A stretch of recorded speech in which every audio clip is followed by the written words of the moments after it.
Here's the opening kickoff with Lou Groza belting the ball 5 yards deep into the Eagle end zone. Timmy Brown takes it, and 60,000 spectators come to their feet as Tim weaves through the first wave of Browns, skips away from a tackler at the 30, gets a diving block from Dick Lucas at the 50, and sprints all the way for a 105-yard touchdown. If you could summarize the life and the man of Timmy Brown in one sentence, one thought, how would you? Incredible.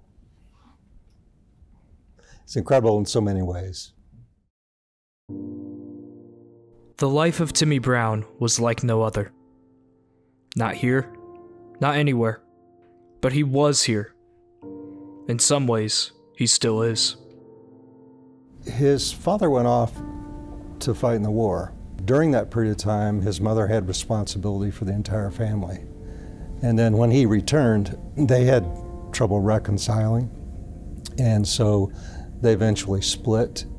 He came from a poor background. He had 4 sisters and a brother. He and his brother ended up in foster homes and eventually ended up at the Soldiers and Sailors Home, an orphanage in Knightstown, Indiana. He was always very friendly with everyone else. He was very well liked by whites and blacks at the school. Every day was the same. And so even later in life, he still would get up at 5:30 in the morning and he would have breakfast.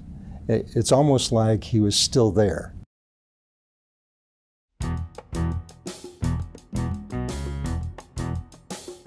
At the home, Timmy excelled in athletics, running track and dominating as a running back on the football team and a basketball star on the court. There he would earn scholarships to schools like Michigan State, but he would wound up committing to Ball State, where he would walk on to once again play football. Well, at the college level, when he left Ball State, he held 6 records. And of the 6 records, 1 still stands. He scored 25 points in a single game. He seemed to be a very positive person when I got to know him later in life. He was so atypical of the type of athlete that we see today, given the fact that he was an entertainer, a singer, an actor, and a wonderful, wonderful football player. Well, he might be the prototypical Ball State student, right? First generation college student, came from a very difficult background and attained great success. Timmy Brown would set 6 Cardinal records at Ball State. He would average 10 yards a game his senior year, earn all conference honors, and garner the attention of another humble football program, this one hailing from the frozen tundra of Green Bay. Well, they saw he was fast. And if you look at his performance during the preseason and the one game, he showed all the attributes of having great talent. Lombardi would cut Timmy Brown, and Timmy Brown would return to Ball State to finish his bachelor's degree, with his football career behind him, until a fateful call and a fateful message from some folks in Philadelphia. He was invited to the taxi squad to play that year for the Eagles, but he didn't. Now, he got redemption the next year against the Packers because in the NFL championship game, which that was when, in 1960, when Super Bowls were not played then. It was the only time Lombardi got beaten in a game like that. Also in 1960, what the Eagles realized that they had really found someone with talent, although he didn't play that much. He set a record that year.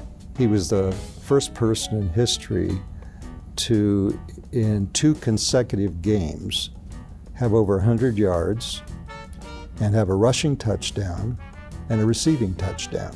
He became a 3-time Pro Bowl player, led the league in rushing, but mainly he enjoyed football more. He said he looked at colors. He didn't see people on the field. He saw colors and he ran away from the colors. And he said that worked for him. He always thought every time the ball was kicked to him on a kickoff that he was going to run it back for a touchdown. Timmy would play his final season in 1968, signing with the Baltimore Colts and playing in Super Bowl III, a loss to the New York Jets. After 9 years in the NFL, Timmy Brown's time on the gridiron had come to an end. But his time in the public limelight was far from over. He was in the first 6 episodes of MASH, the TV series. That was one of the longest lasting series in history. He was also in the movie MASH, one of only two actors who were in both. He was in about 13 other movies. So he had some success. He recorded 6 singles in Philadelphia. He always laughed. He said, yeah, but the Beatles came to town. So our R&B started to disappear a bit at that time, so it wasn't particularly good luck for him. Alongside being in the Philadelphia Eagles Hall of Fame, Timmy Brown would be inducted into the first Ball State Sports Hall of Fame. The Eagles have him in their Honor Roll Hall of Fame. Philadelphia City has him in the Philadelphia Sports Hall of Fame. He also is recognized by the Eagles on the 75th anniversary team. For the most part, he simply lived his life as a retired human being. That's all he did. He didn't speak on circuits. He didn't play in celebrity golf tournaments anymore. He had been married. He had a son. He was a father. So that's pretty much the end of his life. Was a pretty simple life. In April of 2020, Timmy Brown passed away peacefully in his sleep at the age of 82. His story, documented in Roy Weaver's Running Against the Grain, allows his legacy to survive while we wait for more marks in his memory. Does anybody compare to Timmy Brown? I don't think anybody compares with Timmy Brown. I think Timmy stands alone above a lot of really good players, but what he was able to do at his time and his era, given the way that sports has developed. And think about when he played, there was no Sunday TV for football. There was no national coverage of football. The NFL was in its infancy, and he was able to dominate in the game. Tim was just a wonderful human being.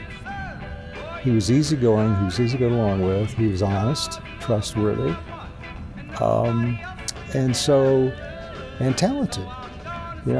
He had all these skills. He had skills in acting, broadcasting, sports. And so he was a very talented person, but he was so likable. Do I think that Timmy Brown is the best player in football in the history of Ball State football? The answer is yes. Well, in my opinion, there's no question about it. And if you also look at his record in track, as his junior and senior years, he was outstanding in track and field too. But he clearly, in my opinion, is based on the records, is the most outstanding player that's ever played here.